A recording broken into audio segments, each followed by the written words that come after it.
धर्मासाठी दिलेले पैसे, विश्वासाने केलेली मदत आणि त्याच विश्वासाचा विश्वासघात. एका साध्या ब्राह्मणाची फसवणूक झाली. त्याचे कष्टाचे 25 रुपये बुडाले. लोक हसले, कोणी मदत केली नाही.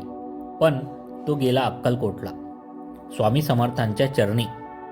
आणि पुढे जे घडलं ते पाहून सगळे थक्क झाले.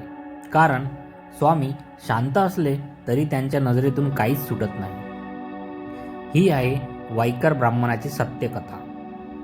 नमस्कार मंडळी, श्री स्वामी समर्थ. तुमचं सगळ्यांचं आपल्या यूट्यूब चॅनलमध्ये मनपूर्वक स्वागत आहे. आज आपण श्री स्वामी समर्थ महाराजांच्या पवित्र चरित्रातील एक अत्यंत अर्थपूर्ण आणि शिकवण देणारा प्रसंग ऐकणार आहोत. ही कथा आहे श्रद्धेची, ही कथा आहे प्रामाणिकतेची, ही कथा आहे स्वामी समर्थांच्या अद्भुत न्यायाची. तर चला, डोळे मिटा, मन शांत करा आणि स्वामींच्या चरणी नम्रपणे वंदन करून कथा सुरू करू. वाई नगरीमध्ये एक साधा सात्विक ब्राह्मण राहत होता. लोक त्याला वाईकर ब्राह्मण म्हणून ओळखत. तो अत्यंत श्रद्धाळू, प्रामाणिक आणि साध्या स्वभावाचा होता.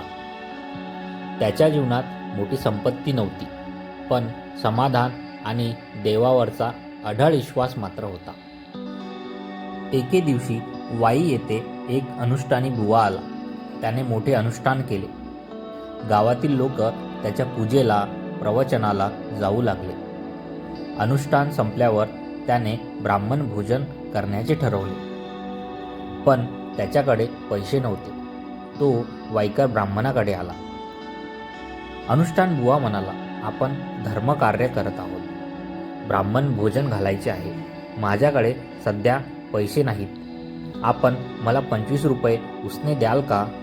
2 दिवसात माझी हुंडी येईल. मी तुमचे पैसे परत करीन. वाईकर ब्राह्मण साधा होता. त्याने जरा पण विचार केला नाही. त्याने आपल्या घरातील थोडीफार साठवण काढली आणि 25 रुपये दिले. दुसऱ्या दिवशी ब्राह्मण भोजन झाले. सगळं व्यवस्थित पार पडलं. पण त्या रात्री तो अनुष्ठान बुवा कुणालाही न सांगता पळून गेला. वाईकर ब्राह्मणाला समजलं, त्याचे पैसे बुडाले. त्याच्या घरी आधीच परिस्थिती बेताची होती. पत्नीनं विचारलं, काय झालं? पैसे मिळाले का तुम्हाला? तो शांत बसला. त्याच्या डोळ्यात अश्रू आले. काही दिवसांनी तो अक्कलकोटला श्री स्वामी समर्थांच्या दर्शनाला गेला. स्वामींच्या चरणी पडून तो म्हणाला, स्वामी, मी आपल्या नावावर पैसे दिले, धर्मकार्यासाठी मदत केली, पण मला फसवले गेले.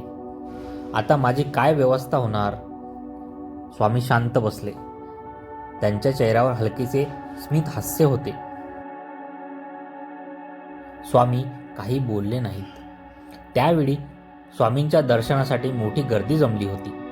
अचानक स्वामींनी एका गृहस्थाकडे बोट दाखवले. वाईकर ब्राह्मणाने मागे वळून पाहिले आणि तो थक्क झाला.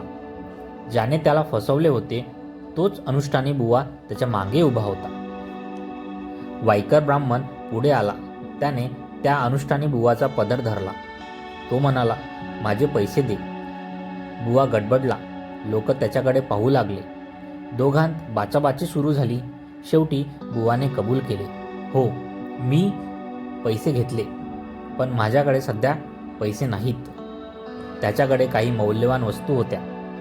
मोठी टोपी, गुरुचरित्राची पोथी, तांब्याचा पेला व इतर सामान. त्या वस्तू घेऊन त्याने आपली चूक मान्य केली. वाईकर ब्राह्मण पुन्हा स्वामींच्या चरणी गेला.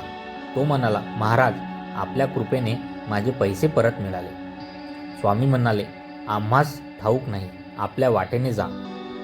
स्वामींचा अर्थ स्पष्ट होता. भक्ताचा मान ते कधीच जाऊ देत नाही.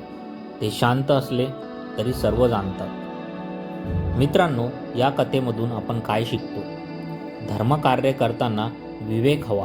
प्रामाणिक माणूस शेवटी जिंकतो. आणि सर्वात महत्त्वाचे, स्वामी समर्थ भक्ताचा अपमान होऊ देत नाही. श्रद्धा ठेवा, नामस्मरण करत राहा आणि संकटातही विश्वास. मित्रांनो, जर तुम्हाला ही कथा आवडली असेल तर व्हिडिओला नक्की लाईक करा आणि कमेंटमध्ये लिहा श्री स्वामी समर्थ, जय जय स्वामी समर्थ. आणि अशाच स्वामी महाराजांच्या पवित्र कथा ऐकण्यासाठी चॅनलला सबस्क्राईब करा.